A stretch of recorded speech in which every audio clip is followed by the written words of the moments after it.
오늘도 와주셔서 감사드리고요. 바로 사연 읽어보겠습니다.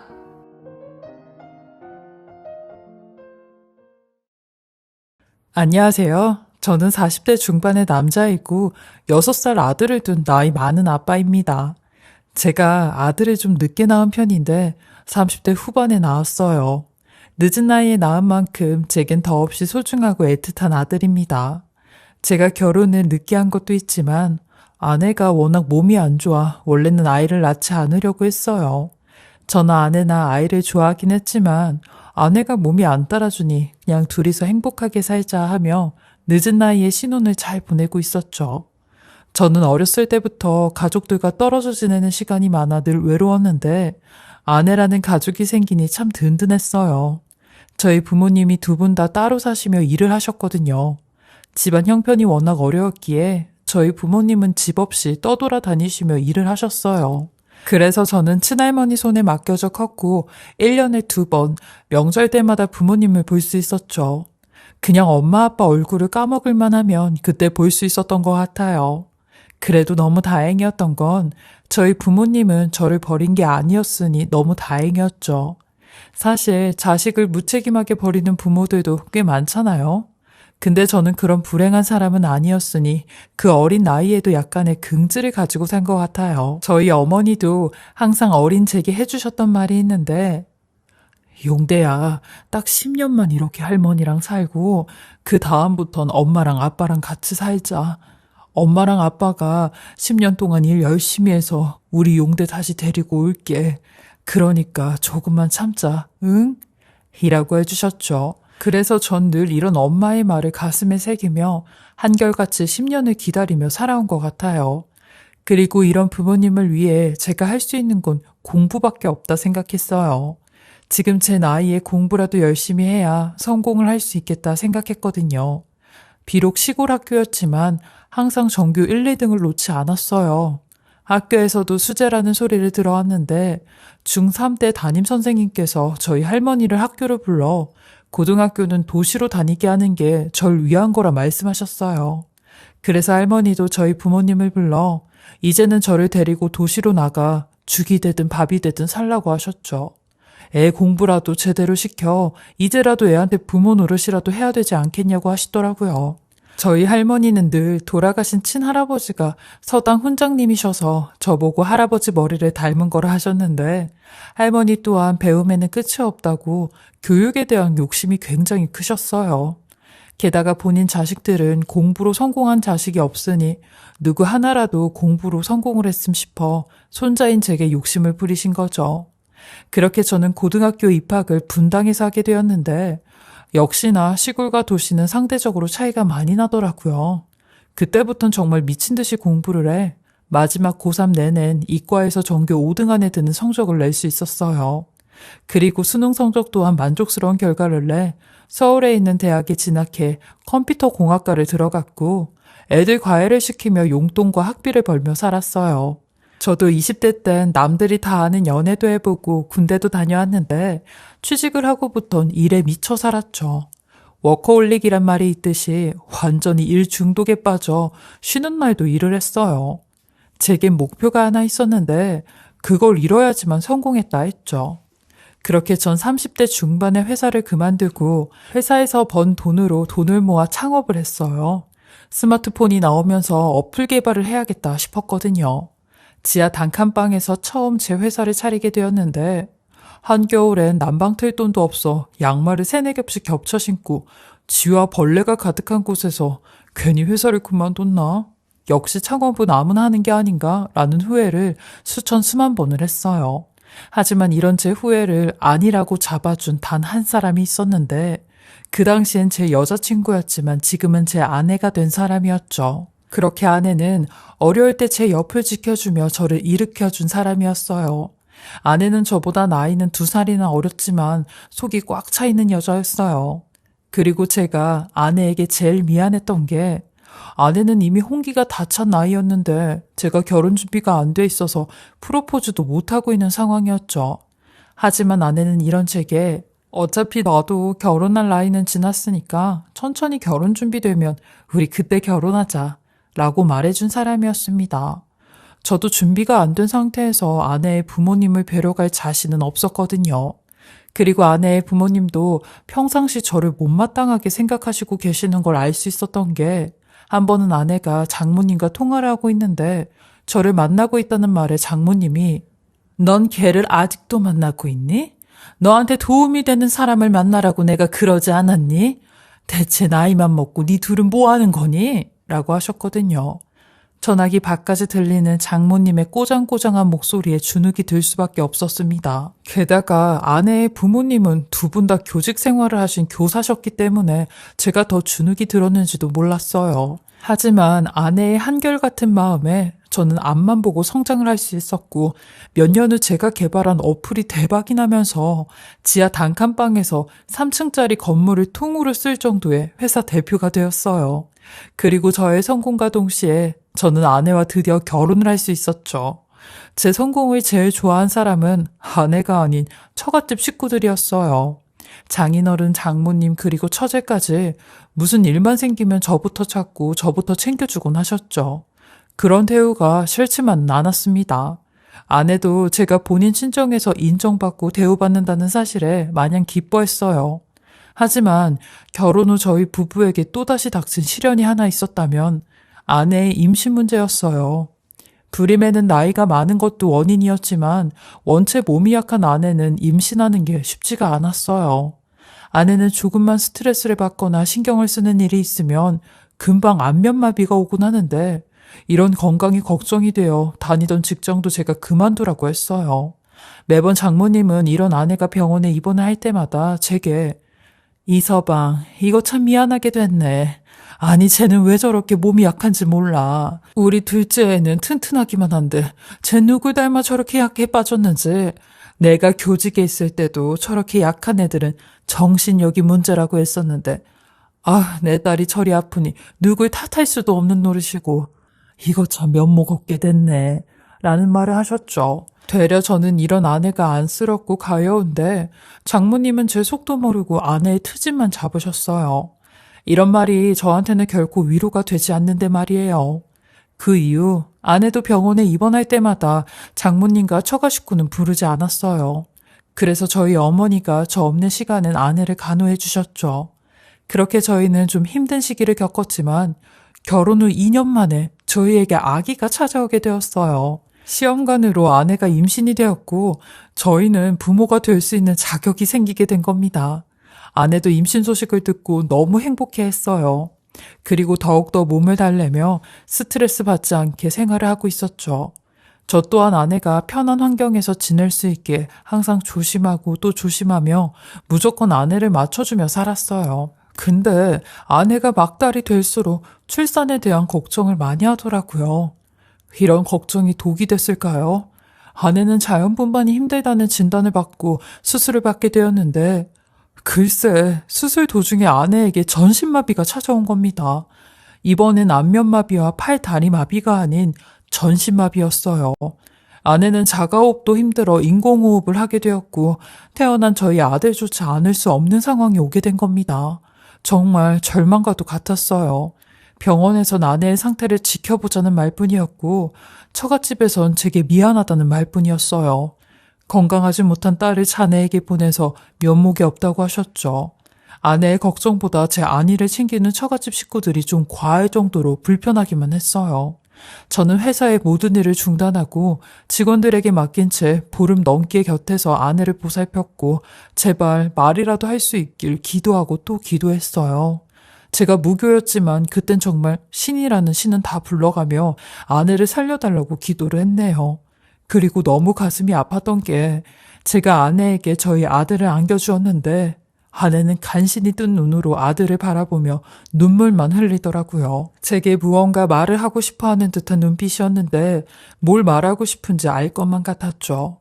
그렇게 저는 보름 동안 폐인처럼 아내의 곁에서만 있었는데 하루는 장모님과 장인어른이 제게 와선 자네 이러고 있는 게 내 딸한테 도움이 되는 건 아니야. 우리 유정이도 이러고 있는 자네를 볼 때마다 얼마나 가슴이 아프겠나. 장모인 나도 안쓰러워 죽겠는데 라며 눈물을 보이시더라고요. 그러더니 장인어른도 자네 장모 말이 맞네.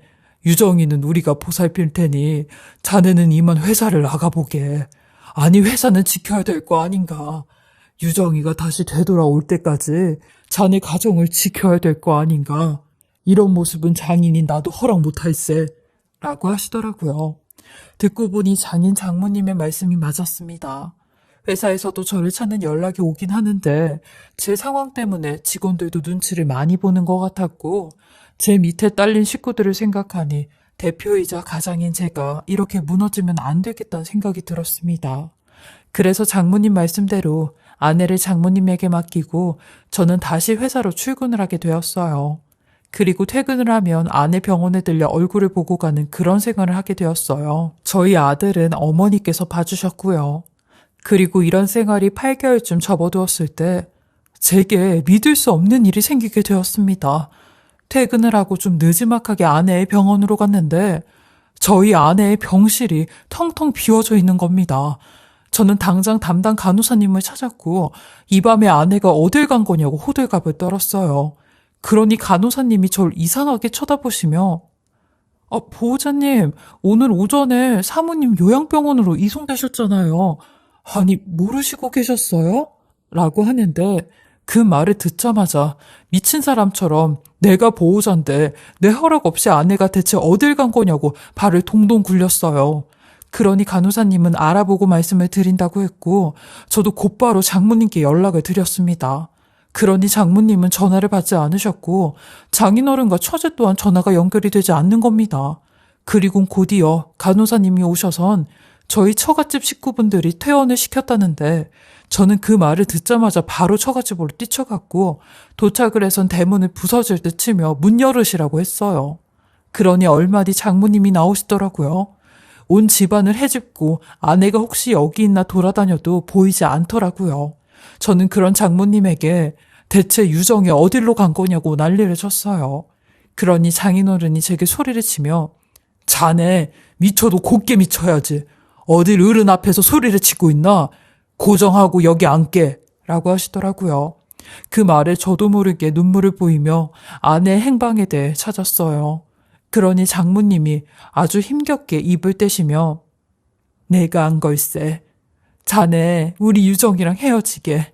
우리 유정이 언제 일어날지도 모르고 자네가 그렇게 유정이 때문에 힘들게 살고 고생하는 거 부모된 입장으로 미안해서 더 이상 못 볼 것 같아서 내가 일부러 자네 몰래 유정이 다른 병원에 조용한 곳에 입원시킨 걸세. 좋은 곳에 입원시켰으니까 자네도 우리 딸 때문에 마음고생하지 말고 이혼하거나 다른 사람 만나게 해. 우리 딸 떠나가라고 라며 오열을 하시는 겁니다. 그 말에 머리가 핑 돌아 쓰러질 뻔했어요. 온 집안은 울음바다가 되었고 장인어른과 장모님 그리고 처제는 끝까지 제게 아내가 입원한 병원을 알려주지 않으시더라고요. 처제는 울고 있는 제 등을 쓰다듬으며 형부, 엄마 말이 맞아요. 언니도 형부가 아픈 본인 옆에서 고생하는 거 맘 아파할 거예요. 우리 언니라면 그러고도 남아요. 그러니까 엄마 말대로 우리 언니 곁에 떠나는 게 우리 가족들도 마음이 편할 거예요. 라며 제 손등에 파묻혀 엉엉거리며 울더라고요.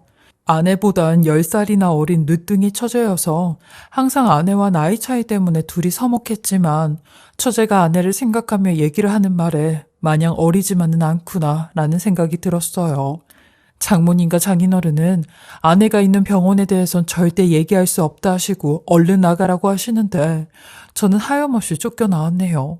그리고 하는 수 없이 처갓집 식구들을 미행해야겠다 싶은 생각이 들었어요. 근데 며칠 동안은 식구들이 꼼짝도 하지 않는 겁니다. 두 분 다 교사셨고 머리도 좋으셔서 그런지 생각하시는 게 몇 수 앞을 내다보시는 것 같았어요. 그리고 제게 몇 번이나 이혼 서류를 보내셨는데 저는 본 척도 하지 않았습니다. 저도 한 고집하고 한 성가라니 이혼을 절대 할 수 없다고 했죠. 그러니 장모님은 한술 더 뜨며 우리 손자는 차마 자네 품에서 데리고 올 수 없으니 자네가 키우게. 근데 만약에 자네가 재혼할 여자가 생기면 그때 우리가 데려다 키워줄게. 라고 하시는데 참 제 배려랍시고 그런 말까지 하시더라고요. 끝까지 저를 아내와 떼어놓으려고 일부러 그런 말을 하시는 거였죠. 그렇게 1년의 시간이 흘렀습니다.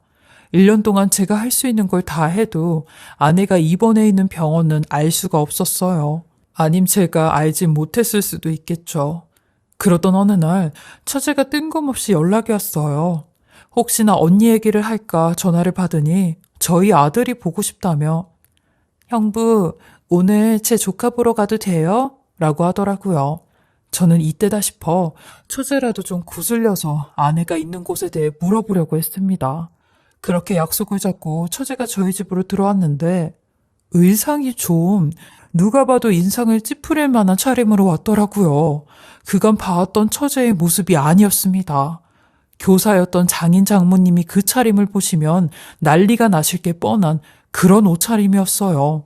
저는 눈을 어디다 둬야 될지 몰라 민망하게 허공만 쳐다보고 있었어요. 그런데 갑자기 처제가 제 손을 잡아 끌더니 본인의 몸 쪽으로 끌어당기는 겁니다. 그러면서 형부, 저 오늘 형부한테 제 마음 고백하려고 온 거예요. 저 그동안 형부 좋아했어요. 언니가 잘난 형부랑 사는 거 항상 질투하고 미워했었는데 하늘이 제 편을 들어준 것 같아요. 우리 조카도 정말 친아들처럼 키울 자신 있고 언니가 형부를 성장시킨 것보다 훨씬 더 훌륭하게 뒷바라지 해줄 자신 있고 우리 엄마 아빠랑도 싸울 자신 있어요. 그러니까 저랑 어떻게 한번 만나보실래요? 솔직히 인물은 언니보다 제가 훨 낫잖아요. 몸매도 그렇고요. 라며 제게 말도 안 되는 소리를 하며 저를 안방으로 잡고 끌고 가려고 하는데 저는 이런 처제를 있는 힘껏 밀치며 처제, 지금 미쳤어? 돌았어? 지금 언니는 사경을 헤매면서 나를 찾고 있을 텐데 그런 언니한테 미안하지도 않아? 처제 죄책감도 없어? 이게 지금 무슨 페류나 같은 짓이야. 당장 나가. 나가! 라고 소리를 쳤어요. 그러니 처제는 끝까지 제게 몸을 달라붙으며 형부, 아니 용대씨, 어차피 당신 마누라는 영영 전신마비로 누워서 반 죽은 것처럼 살아야 돼. 일어날 수가 없는 사람이라고. 근데 무슨 희망을 갖는다고 언니를 찾아? 그 여자는 그만 있고 나랑 같이 잘해보자고 라며 끈질기게 들러붙는데 저는 그런 처제의 손을 잡아 끌고 처갓집으로 가 장모님 앞에 냅다 내팽개쳤어요. 장인어른은 계시지 않더라고요. 그리곤 처제가 했던 미친 소리의 말들을 다 말씀드렸죠. 그러니 장모님 표정이 싹 굳더니 제게 이런 말을 하는데 저는 그 말에 더 소름이 끼치고 더 섬뜩해졌네요. 아니 장모님이 그래? 유빈이가 그런 말을 했단 말이지? 듣고 보니 우리 유빈이 말이 틀린 것도 아니네. 자네가 딴 여자를 만나서 살림 차리는 것보단 우리 집 식구로 다시 들어오는 것도 나는 나쁘지는 않는 것 같은데? 솔직히 누워있는 유정이나 이렇게 자네 옆에 있는 유빈이나 둘 다 같은 자매잖아? 뭐가 문제가 되나? 자네만 좋다고 하면 나도 찬성이고 자네 장인도 분명히 찬성할 걸세. 요즘 시대에 누가 촌스럽게 그런 걸 따지나? 서로 사랑하고 마음 맞으면 사는 거지. 자네도 부끄럽게 생각하지 말고 생각해보게. 라는 말을 하시는데 이건 뭔가 잘못돼도 한참을 잘못됐다 생각했고 귀신에 홀렸다는 생각까지 들었어요. 저는 그 이후로 핸드폰 번호를 바꾸고 집 이사까지 생각하고 있었습니다. 그렇게 처갓집이랑은 일체 연락도 하지 않은 채 살아도 죽은 것처럼 살고 있었어요. 그리고 작년 제게 정말 믿을 수 없는 일이 일어나게 되었습니다. 저희 아들의 유치원 입학식 날이었는데 이 날을 어떻게 알았는지 글쎄 처제와 장모님, 장인어른이 나타난 겁니다. 그리곤 제게 다가와 형부, 아니, 형부가 입에 붙는 바람에 용대씨, 우리 조카 내가 엄마 노릇 해주려고 이렇게 왔어요. 다른 애들은 다들 엄마가 있는데 우리 조카만 엄마가 없으면 되겠어요? 라고 하는데 장모님과 장인어른은 맞다는 식으로 처제의 말에 고개를 끄덕이는 겁니다. 저는 소란 피우지 말고 나가시라고 했지만 상황이 그런 상황이 아니었고 제 아들의 첫 유치원 입학식 날을 망치고 싶지 않았어요. 저는 입학식이 어떻게 흘러가는지도 모르게 끝나자마자 아들의 손을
붙잡고 재빨리 강당을 빠져나오는데 문 앞에 어떤 목발을 짚은 한 여자와 부딪히게 되었고 그 여자는 힘없이 픽하고 쓰러지는데 그 여자를 부추겨 괜찮으시냐고 물었고 저는 그 여자의 얼굴을 보는 순간 귀신이라도 본 듯 사색이 되고 말았습니다.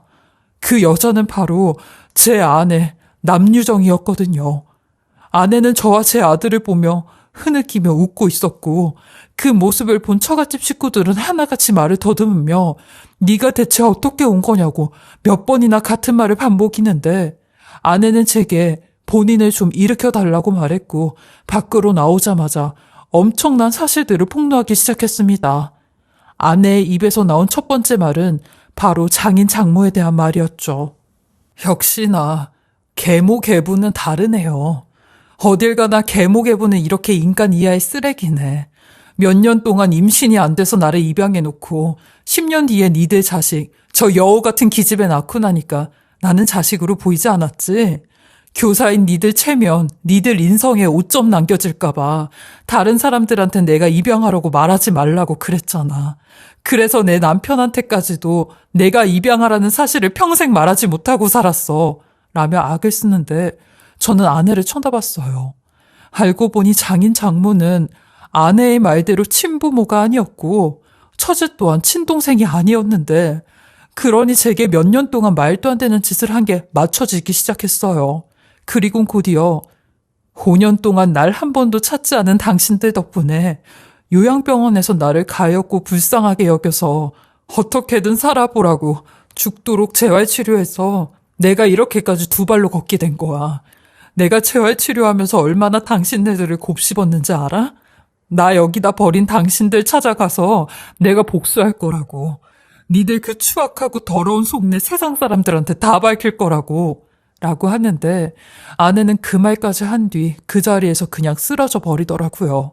그러니 그 세 사람은 저게 지금 머리가 어떻게 된 거 아니냐며 말도 안 되는 소리를 짓거리고 있다는데 저는 그런 장인과 장모에게 다가가 아내가 한 말이 전부 다 사실이니까 저렇게까지 5년 동안 죽어라 재활치료해서 여기로 온 거 아니겠냐고 난리를 쳤어요. 이 모든 사실관계가 밝혀지면 그땐 내가 진짜 가만 안 두겠다고 하며 쓰러진 아내를 일으켜 집까지 데리고 왔어요. 차를 타고 집에 오는 내내 저와 아내는 하고 싶은 말이 너무 많았지만 둘 다 아무런 말이 없었고 아내는 그저 아들을 품에 안고 눈물만 흘리는데 백미러로 본 그 모습에 가슴이 찢어지는 듯 했어요.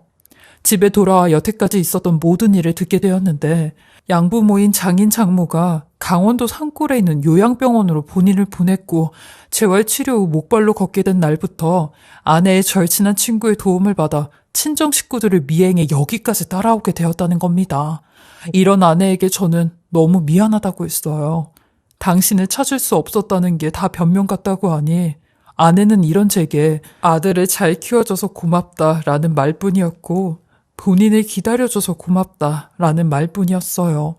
저 또한 아내에게 제게 일어났던 모든 일에 대해 얘기하니 아내는 마치 예상했다는 듯 장인 장모가 매번 돈을 많이 벌게 된 절 눈여겨봤다고 하는 겁니다. 그러니 돈을 보고 저와 지 친딸을 만나게 하려고 한 거죠. 그렇게 저와 아내는 이 모든 사실을 공유한 후 이 인간들을 고소하고 싶었지만 친족 상돌의 적용으로 직계 존비속은 고소가 안 되는 상황이었어요. 그래서 저희 또한 이 세 사람의 악행을 어떻게 하면 날릴까 고민하다가 장모님의 칠순을 이용해 일가 친척, 지인, 친구 그리고 동료 교사였던 분들까지 한자리에 있는 잔치에서 이들의 악행을 전부 다 얘기했어요. 그날 이후 장모와 장인은 저희에게 이제 사회생활은 끝났다며 본인들은 사람 취급도 안 하고 하나 있는 본인 친딸도 결혼하긴 글렀다며 어떻게 피해 보상할 거냐고 난리를 치는데 저는 그런 인간 말종 같은 세 사람에게 그러는 당신들은 내 아내 인생을 어떻게 되돌릴 거냐고 했어요. 자식이랑 떼어놓고 남편이랑 떼어놓고 5년을 혼자 무섭게 지냈는데 그 세월은 어찌 보상할 거냐고. 그거에 비해선 당신들이 지금 겪고 있는 일은 비교가 안 된다고 하며 우리 인생에 얼씬도 하지 말라고 큰소리치고 두 번 다시 찾아오면 그땐 법적으로 대할 거라고 쐐기를 박았네요. 제 40평생 살며 이런 일을 겪을 줄은 정말 꿈에도 몰라 이렇게 사연을 보내게 됩니다. 제 인생도 제 인생이지만 저희 아내의 인생이 너무 기구해 제가 대신 사연을 보내봐요. 현재 저희 가족은 너무 행복하게 잘 지내고 있고요. 아내 또한 대학병원에서 제대로 된 재활 치료를 받으며 하루하루 있는 힘을 다해 운동을 하고 있습니다. 이렇게 힘들었던 만큼 저희 가족 이제는 좀 행복했으면 좋겠어요. 제 긴 이야기 들어주시고 읽어주셔서 감사하고요. 항상 가족들이 곁에 있을 때가 제일 행복하고 온전하다는 걸 잊지 마셨으면 좋겠습니다. 제 이야기 들어주신 모든 분들도 건강 잘 챙기시며 좋은 일만 가득하시길 바라겠습니다.